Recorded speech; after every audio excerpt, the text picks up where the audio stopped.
This is not disgusting.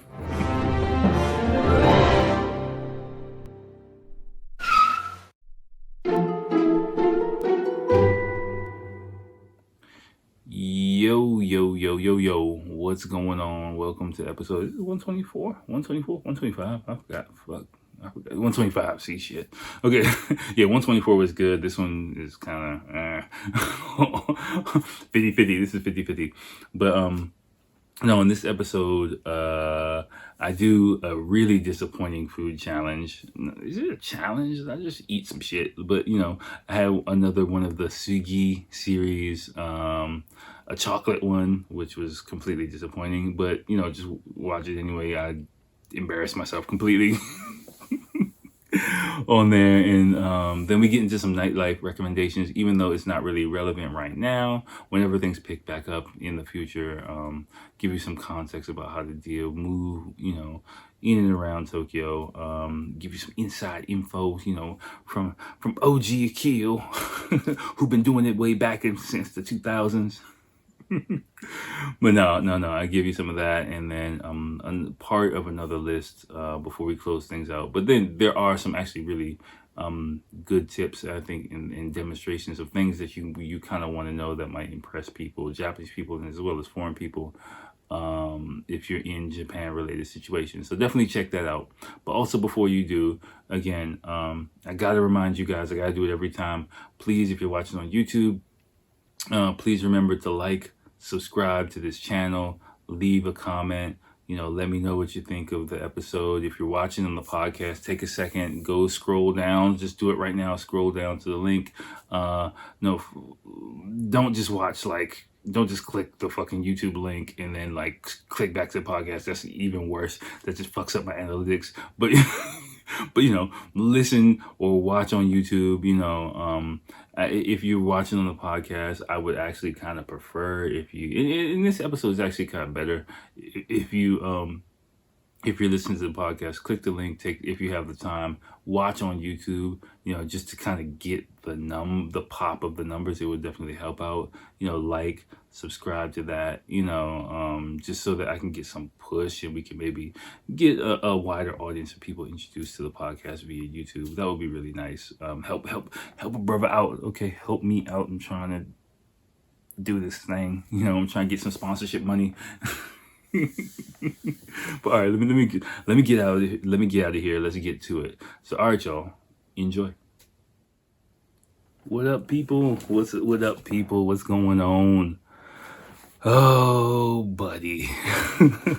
I'm not too excited about this episode from the trauma I had before. You'll find out in a second.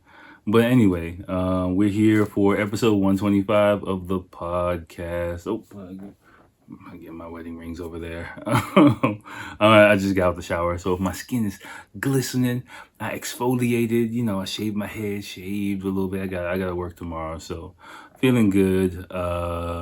Except for this shit that I'm about to do for you guys.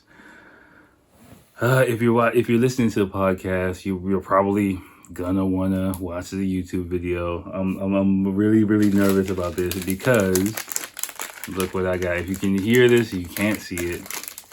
I got another one. They came out with another one of these motherfuckers. You've heard me do this before.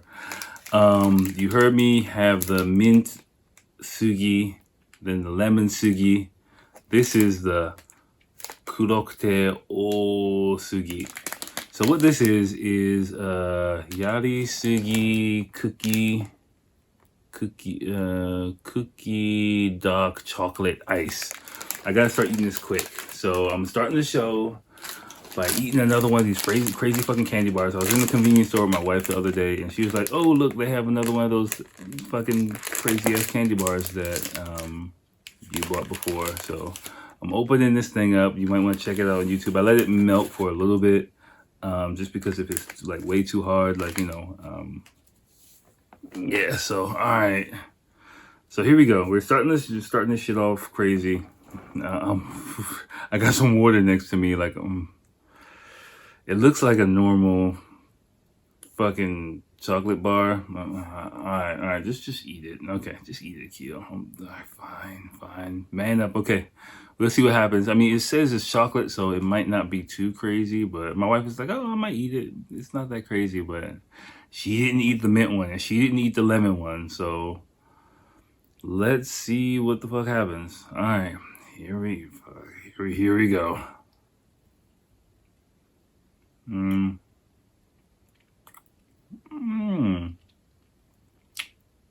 Okay. This is not disgusting. Okay. Actually, my wife was right. This is actually pretty good. I mean, it's chocolate like a motherfucker, but I was like literally expecting, like to be overwhelmed by a disgusting artificially. Sorry, I'm eating with my mouth full. Sorry about this. Sorry, I'm talking with my mouth full. But this is actually non-eventful because it's actually just like a normal fucking chocolate ice cream bar. The other two were fucking disgusting. Again, I'm sorry I didn't have video for those two, but I was really struggling with the first two of these I ate. But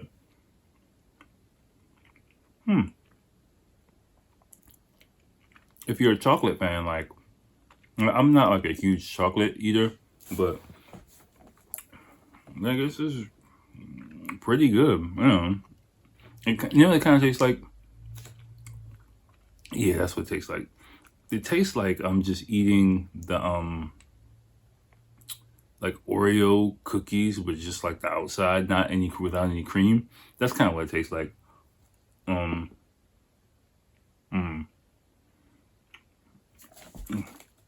If you can see on video with my disgusting bite marks in it, there are like these little small bits of cookie in it, but like, yeah, I'm actually kind of disappointed in these guys. They totally dropped the ball in this. Like, I mean, they didn't drop the ball because it's actually edible, but I guess maybe they just got such negative feedback from the other two flavors that they were like, okay, we kind of need to make something that's kind of traditional, actually. Like, okay. This has actually been sitting in my freezer for like a week. My wife was like about to eat it last week because I forgot to eat it on the previous episode. And like, my wife was about to eat it. I was like, no, don't do it. Like, it's like a time bomb or something. Just because I was so traumatized by the previous ones, I thought like it was just gonna be, fucking disgusting. But it's it's all right. My bad, you guys. Let me finish this up, and then we'll get on to the show. This is completely uneventful.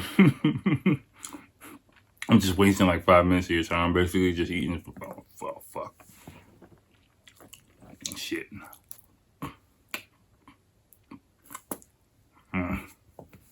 Hold on. I just dropped something.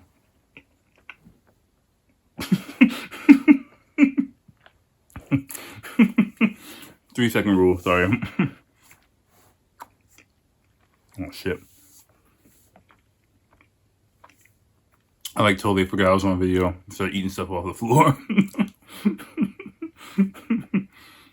Guess I'm that guy. But yeah. That's embarrassing. You can see how disgusting I am. All right. Yeah, that was just fucking chocolate. Like, I'm really disappointed in these guys. I mean, drink something. Hold on.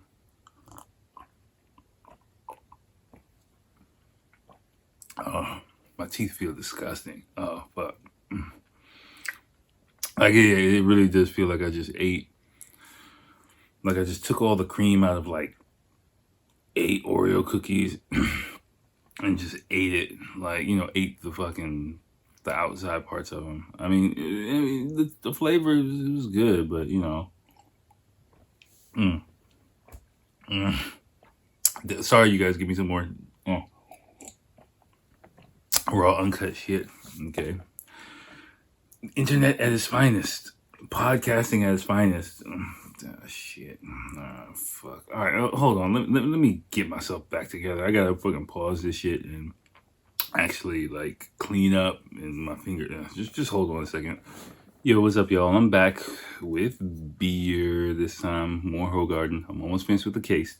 I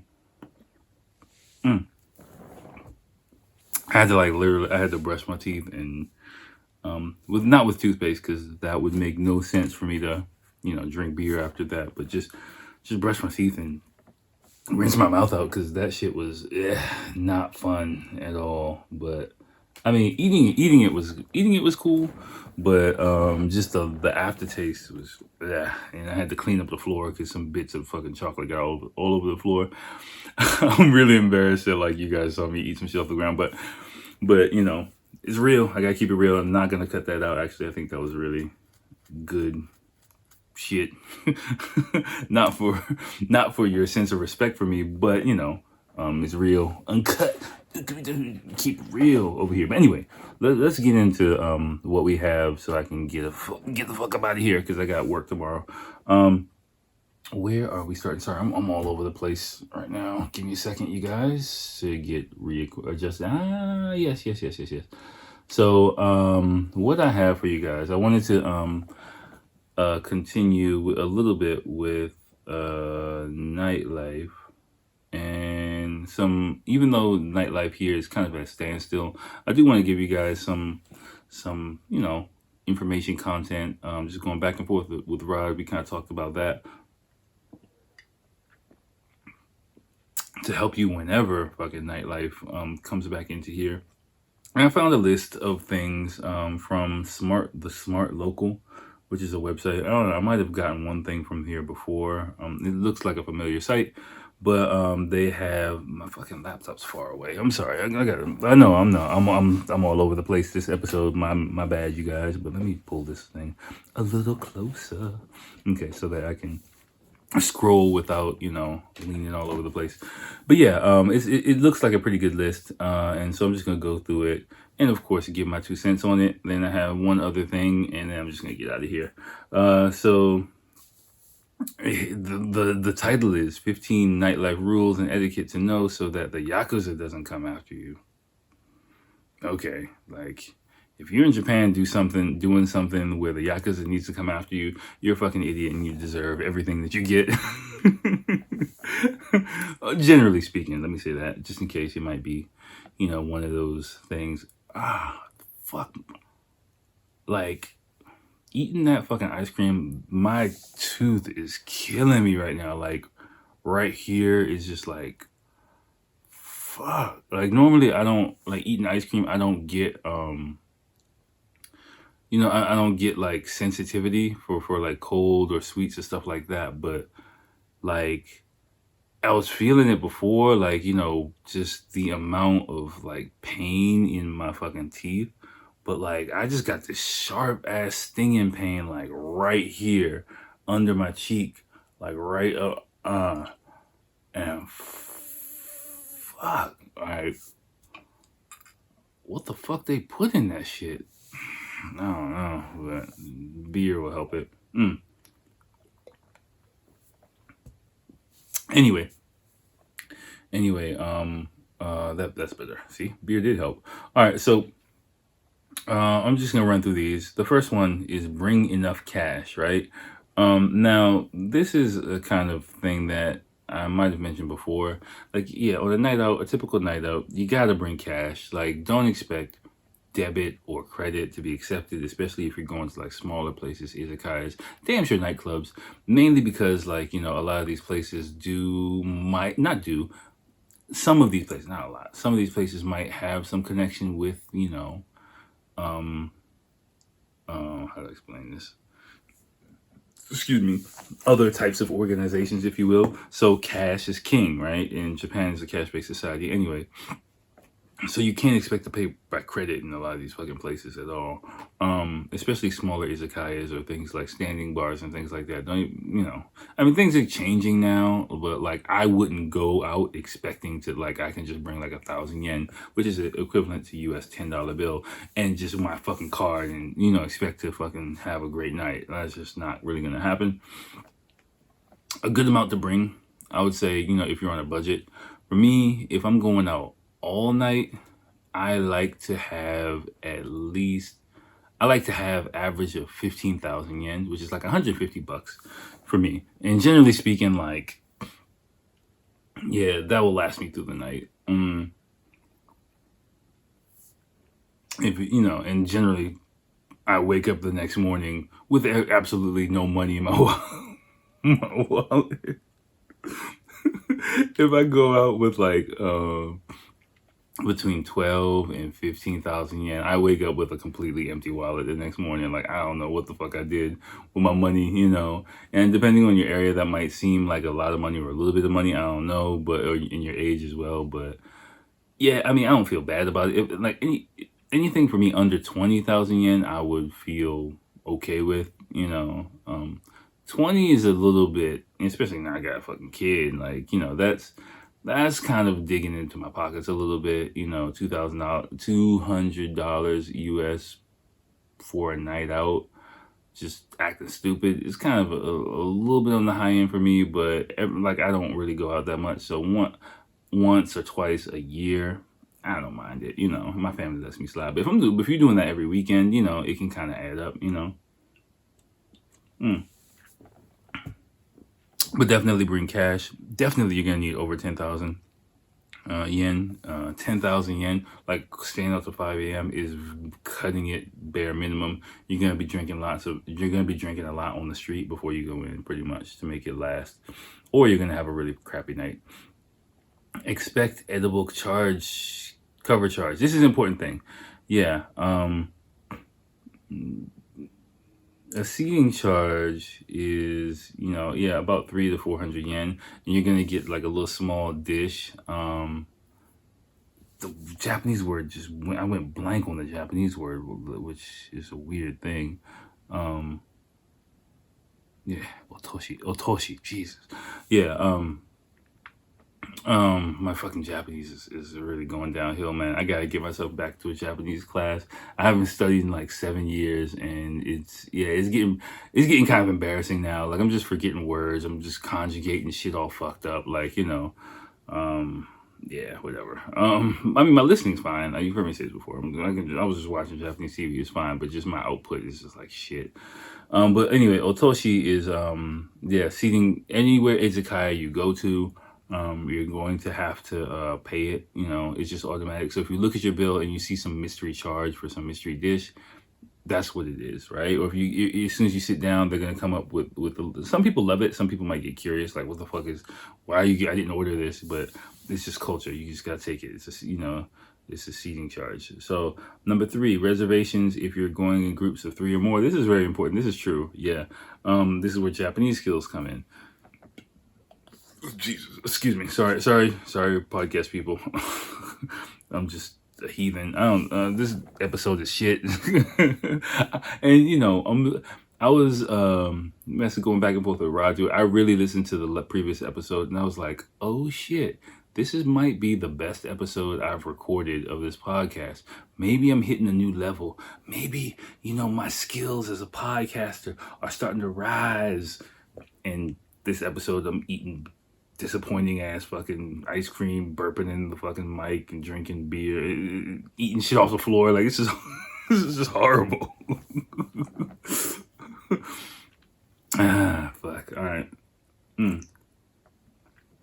Anyway,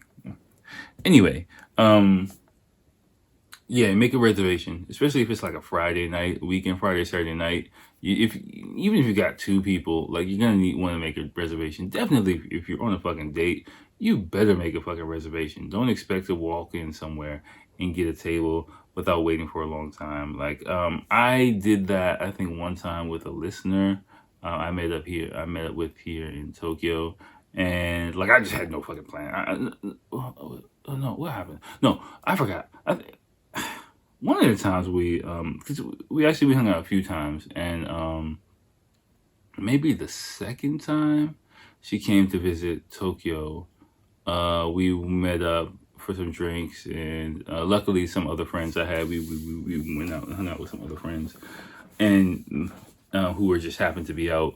And I just had no fucking plan. I was like, hey, let's just go eat something. It was Friday night in Evis, and we ended up in the crappiest izakaya, because every other place, like, we had to wait way too long. I just was so embarrassed. Luckily, like, going out with friends later turned into a really good time, but I was just like, fuck. The first time, like, I actually planned it out. Like, we had something nice to eat. We made reservations and all that shit, but just winging it doesn't really work out too well sometimes. So, yeah, except if it's after last train. Don't overstay your welcome. This is another important thing. Like, get in and get out, man. Like, don't be that group of foreign people just ordering water, hanging out, talking, using all the goddamn Wi-Fi, like, in an izakaya. Please don't do that. Like, it's embarrassing. It's embarrassing for me. I'm just watching the staff, watching you, watching the staff, watching you. They watching me. I know there's nothing I can do. I don't work here. It's just rough, man. Like, a lot of these places are built on, churning customers and things like that. And so it's Japan, if you think about it, in the West, for example, probably in your home country, there's a lot more space to go around, so you just hanging out there for like an hour is not a big deal because there's plenty of other tables and space. But in Japan, that's not the case, so you need to either be ordering, you need to be eating, or you need to be leaving. And that's kind of what it is. So yeah, just don't be that foreign person. Please don't, because it is kind of uncomfortable to watch. Like, I don't feel like looking at that shit. So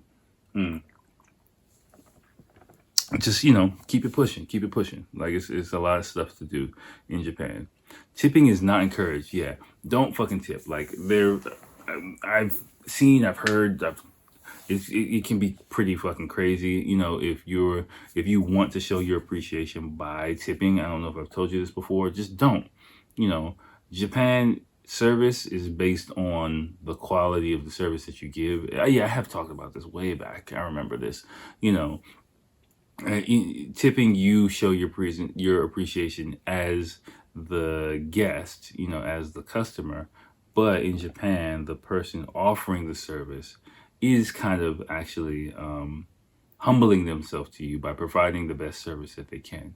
So by you not taking that, you're actually being quite rude, So, and of course, you're trying to show your appreciation, but you're automatically at a higher status of that person. So accepting, as the guest, accepting is the most important thing that you can do, so don't really impose your will on that stuff. I don't care if it's the best service or whatever. Just don't do it. It'll just get really fucking awkward really, really fast. Trust me, I've seen it happen. It's not pretty to watch. All right, number 6. Ask for recommendations if you're unsure what to order. Yes, yes, and yes. Other Japanese people, the staff there, just remember, osusume wa. Osusume wa is okay. Osusume wa nan desu ka? Osusume ga arimasu ka? Osusume ga arimasu ka? For example, or just a few phrases. Just, what do you recommend? Do you have a recommendation?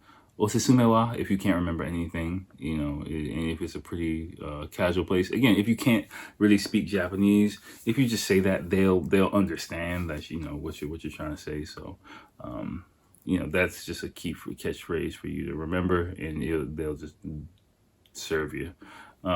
Fill up everyone's cup except your own. I've kind of talked about this before, not just drinking your own thing. Don't refuse drinks outrightly. You drink green tea instead. That's a pretty good tip. Yeah, if you're not a drinker, just drink green tea, and people will get the idea. Or again, I've said it before. Just let them know before you start drinking, and it should be okay as well. Click your glass below your senpai. Why is that on this list? Like, fuck all that. Like, again, like these kind of strict Japanese cultural nuances, no one will really expect you to get. So as long as you're respectful about everything, you'll be all right. Acknowledge the bartender. Mm-hmm, mm-hmm, mm-hmm. I guess if you're at a bar, yeah, like it's not like you do kind of giving everyone a small nod, like it goes a long way here in Japan. Don't just fucking ignore the motherfucker, especially if it's like a really really small place. Like yeah, that's true. Um, don't push your luck at non-gaikokujin friendly places. Yeah, there is a sign. Again, so I've talked about it before. Some places it's not, that they only serve Japanese people because they fucking hate foreign people. It might be a few different reasons. They might have had some issues with communication with foreign people in the past.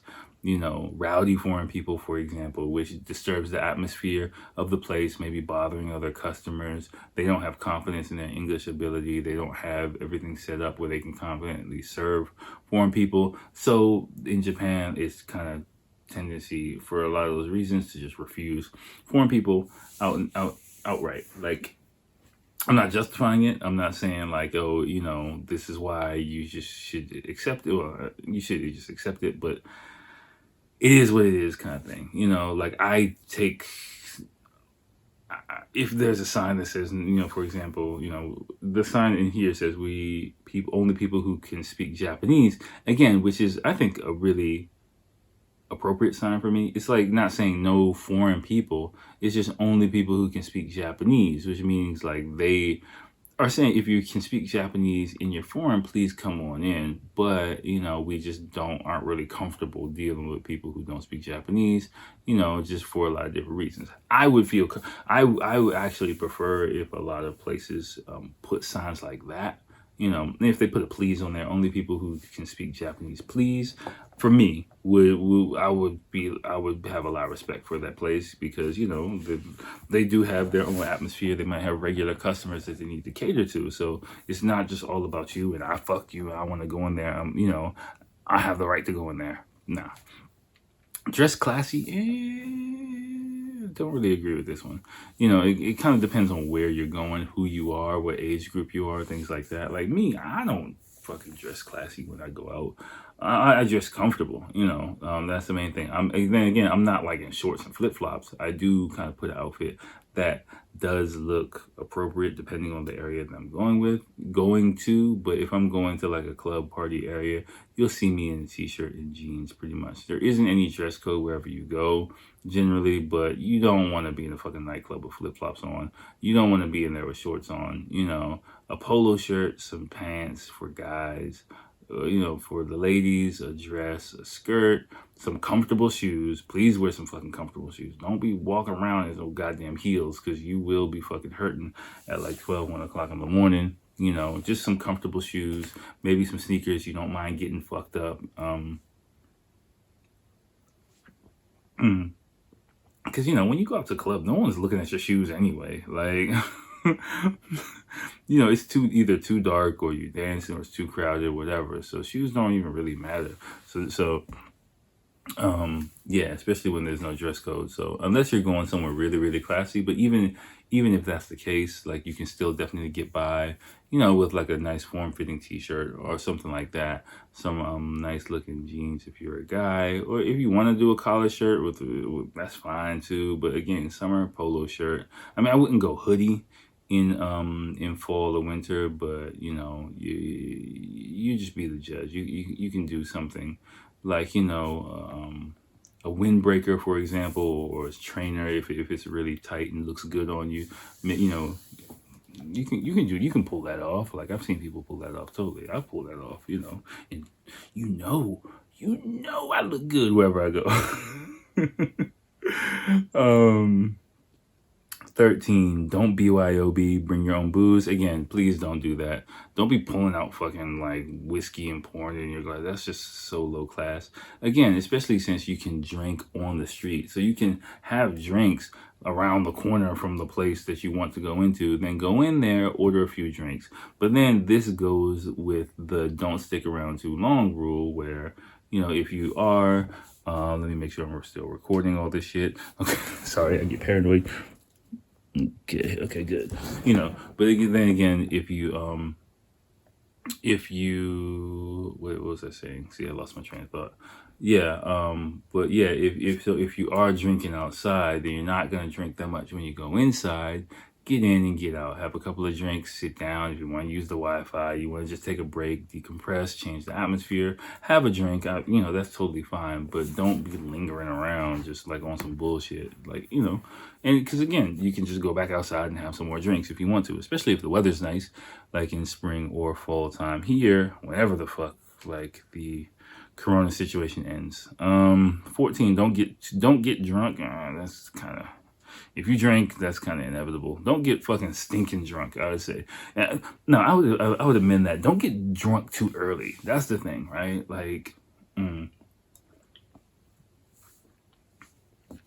that's the number one rule. Like, don't like get wasted at like 10:30 and when you're going out all night, because it sucks at like 2 o'clock in the morning.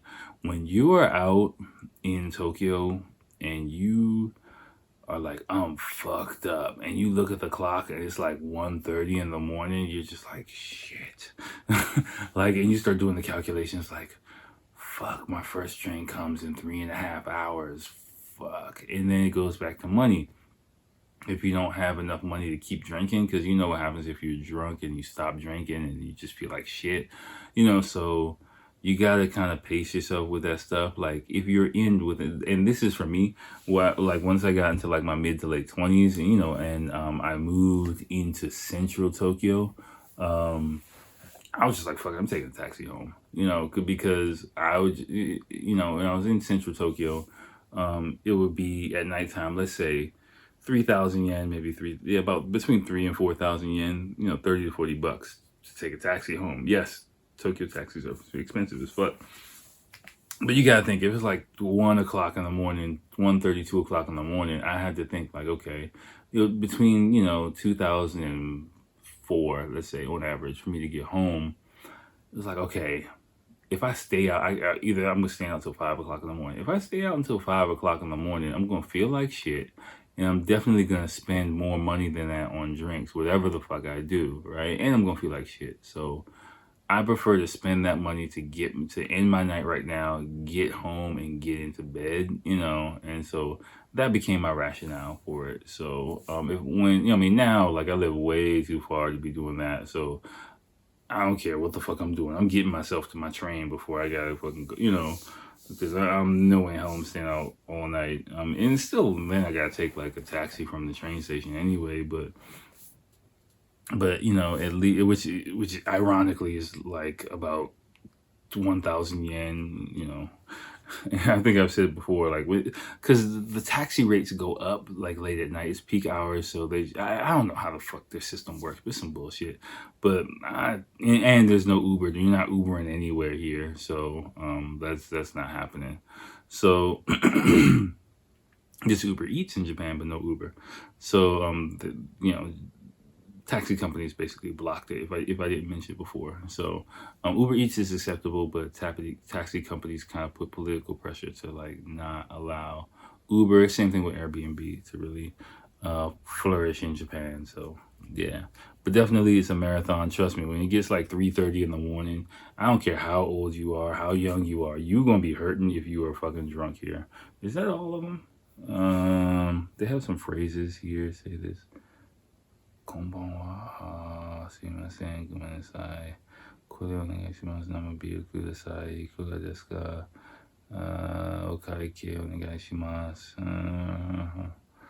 Okay, I'll just read through these one more time, so you can hear like some natural pronunciation. At the bottom, there's a list of several Japanese phrases. So, konbanwa, okay. Sumimasen, sumimasen, gomennasai.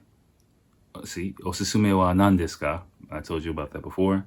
Kore onegai shimasu. Yeah, which means I'll take this. Nama biru ippai kudasai. Or you can just say nama biru onegai shimasu and just put up your number. Like, it's fine. Because you might want more than one. And if you don't know how to say, if you're probably going with a group. You're not gonna ask for one, so you just say nama biru kudasai and just put up a number. and they'll be fine. Ikura desu ka? Okaike onegai shimasu. Binil bukuro wa arimasu ka? Why would you ask for a plastic bag? Okay. Like, there's no doggy bags. No one's going to give you a doggy bag, so... And then kampai, yeah. Okay. I mean, it was a pretty good list. I think that would be kind of helpful. I like it. Maybe search around for the website, show them a little bit of love. Let me see how much time we are. Yeah, we're at about 32 minutes. I'll do one or two of these things because I got one more topic that we'll probably continue on the next episode. Again, I got work tomorrow. Sorry, you guys, and so I can't hang out with y'all that much longer because I gotta pack all this shit up and get to bed. It's almost midnight. And my beer's almost gone. All right, so I got more in the fridge, but it's not that type of night. All right, so this is I don't know how to say this website. I've seen what is it? Quora. I never knew how to pronounce this website, but it's the website with a bunch of feeds and questions and shit like that. And the main topic, Rod sent this to us again. I'll just do one or two of these and I'll get to it on the next episode, Rod. People of Japan, what's something that the world says about your country that frustrates you, but it's not true? This guy named Lei Miyasaka answered it. And I think it's a pretty good list. I think I read some of his answers before, but I'm not going through them again right now. I'm just going to read the questions, give my take, and you can just go back and read what he said if that tickles your fancy. So the first one is, Japanese people care how you put soy sauce on sushi? I would say Japanese people love. Okay, I'm reading this anyway. What's in perspective? I would say actually Japanese people do care about how much soy sauce not you put on your sushi, but like how much soy sauce you put in the sushi dish. Because like me as an American, like if there's like a small dish where you pour soy sauce into it and then you dip your sushi in the soy sauce dish, naturally I put a shitload of soy sauce in there, and I don't realize it until like a few times Japanese people will just be like, "Ooh, man," like, oh, fuck, that's a lot, I'm like, "Oh, really?" And then I just start paying attention to how much soy sauce Japanese people actually put in, and I put like 3-4 times as much in there because it's like soup basically. Because I'm American, like, okay, just put a bunch in there so you don't have to go back and get more. But again, in Japan, it's not really like that. So I would say you do look a bit more elegant. Like if you just put a little splash, a little bladouche, bladouche. Okay, that sounds nice. Of soy sauce in the soy sauce dish, not like a whole fucking pond of soy sauce that your fucking sushi can swim in. And anyway, if you do put too much soy sauce, I've noticed this too. If you do put too much soy sauce in your dish and you dip your sushi in, if it stays a little bit too long, if you dip a little bit too much, what will happen is, and by the way, time out, I gotta differentiate. We're talking about nigiri sushi, not like Western style sushi, like a sushi roll. Like maki sushi is like a sushi roll, which is kind of in Japan seen as more like a cheaper, less elegant form of sushi, if you will. It's just like fast food kind of sushi. And I know in the West, that's kind of the standard way that sushi is made, but it's not the proper way. The proper way is nigiri sushi, where it's kind of molded in your hand, where the fish sits on top of the rice, right? That's how generally you'll get sushi here in Japan. It's a bit tougher to eat with chopsticks, although traditionally sushi is finger food. So if you don't feel any way about, again, grabbing sushi with two hands, kind of hold it like this if you can kind of watch. Is there anything that I can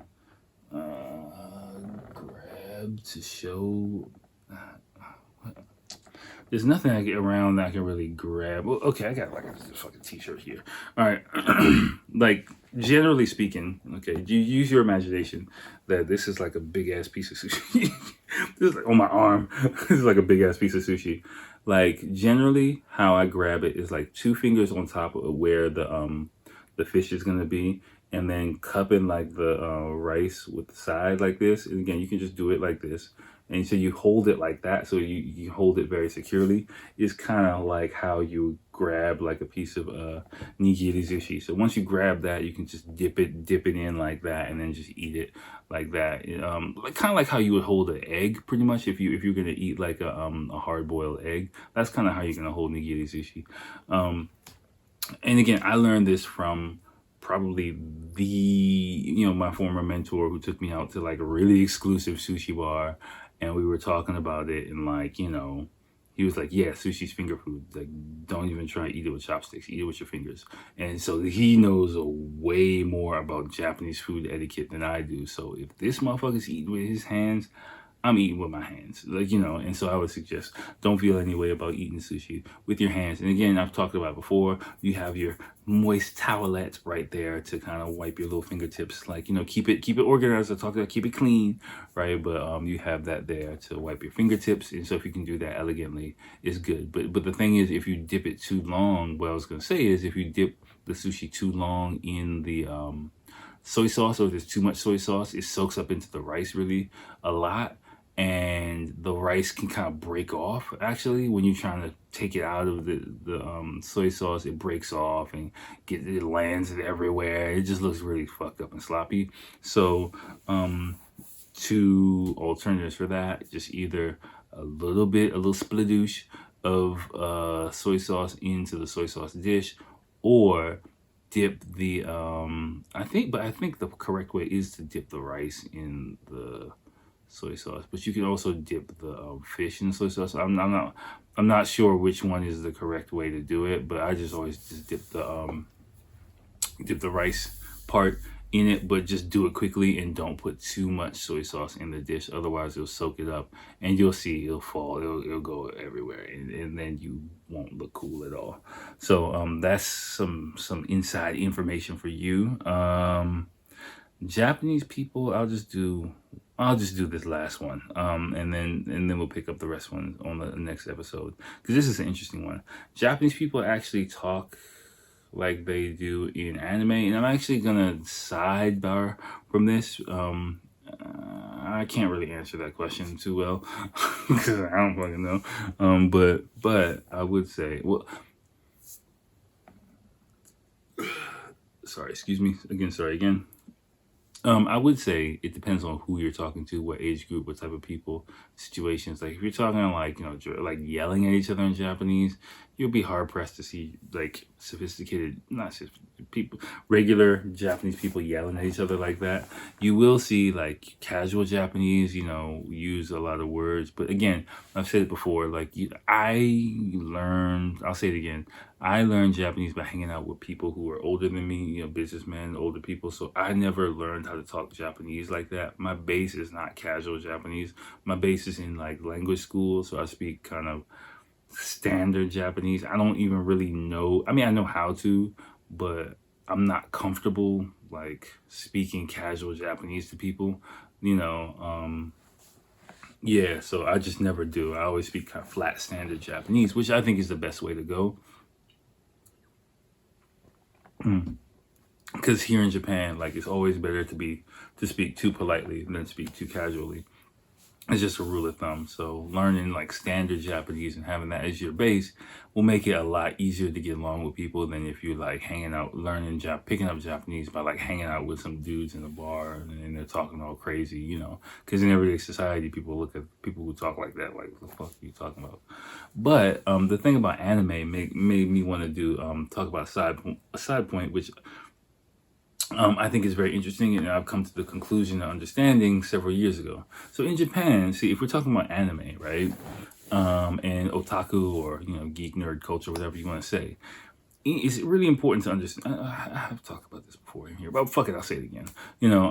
That in Japan, reading comics or manga is a lot more mainstream than watching anime. Watching anime is very otaku kind of thing. So only the niche, really otaku people, generally speaking, are into anime. Normal everyday people are not. But in the West, we have more of a TV oriented culture. So reading comics tends to be more the hardcore nerd, so to say nerds, I'll just say it, nerd or fan, image versus like, comic book nerd versus like someone who watches cartoons. Like there's a wide variety of people who watch Dragon Ball, who watch like whatever the fuck, I'm not just gonna come up with any more names off the top of my head, but me too, growing up, like you've heard me talk about it as well. I've never really gotten deep into comic books, even like American comic books. I bought a couple issues of X-Men, but it just really wasn't, I just like I just watched it on TV. But when I talk to Japanese people about some of the anime that I've seen, when I talk about Akira, when I talk about Demon City, when I talk about even you heard me say when I even talk about like Sailor Moon and Pokemon and shit like that, like people are like, you watch what? And I'm like, yeah, I've seen some episodes of this shit. Like when it came on TV, I was like, okay, this is different. But it's kind of an opposite culture kind of thing. So just be aware of that. If you're dating, don't really bring up the fact that you really like anime, for example, because it will, for an average Japanese woman or a Japanese woman, for example, it might put you in that category. You might want to have to explain the context first, or if you do say that, you have to explain that piece with it to kind of let them know, like, or if you really otaku'd out, do your thing too. Like, I'm not judging. I'm just letting you know how things are seen, because I've had several conversations where I've had people basically just like laughing at me for saying that. And I'm just like, what? Because they weren't, but then they're like, yeah, I'm really into this comic. And I'm like, I'll talk to somebody, I'm like, you read, in my first instinct is like, you read comics? Like someone I wouldn't expect to read comics, is a Japanese person does read comics. But again, I have that a comic reader is more of a hardcore kind of fan. So it is an interesting difference. So, all right, let's stop things right there. Again, this is a pretty fucking crazy episode. But you know how it goes, right? So next time we'll do some more of that list, and I'll come up with a few other things. Again, I'll put it in the intro. I always record. If you don't know, I record the intro after I record the episode, so I know what the fuck I talked about. But I'll put again, questionsforakil@gmail.com. Hit me up on Instagram if you have any questions, anything else you want me to talk about. And don't forget to like, subscribe, all that stuff. I'm putting it in the intro again too, just to fucking remind you guys, so you guys do the shit. Before I forget, thank you guys for, if you might notice, like I'm trying to get my thumbnail game up. The YouTube video, I looked at some of the numbers. Thank you guys for who took the time to actually watch on YouTube. Comment as well. Is really appreciated. I'm trying to put more effort into becoming a proper YouTuber. If you notice, my thumbnail changed, and it's like, actually, I'm using Canva. A 14-year-old girl taught me like what the best thing to do is, so I'm just doing some of that shit. I'm trying to step my game up, but apparently not well enough, because I'm eating shit off the ground and like, completely fucking up the whole podcast. So whatever, but we gonna make it work. But again, I'll put it in the intro. Just ask you guys to like and subscribe, as I'm telling you guys again. So thank you guys for rocking with me one more time, and I will holler at you next time. Peace.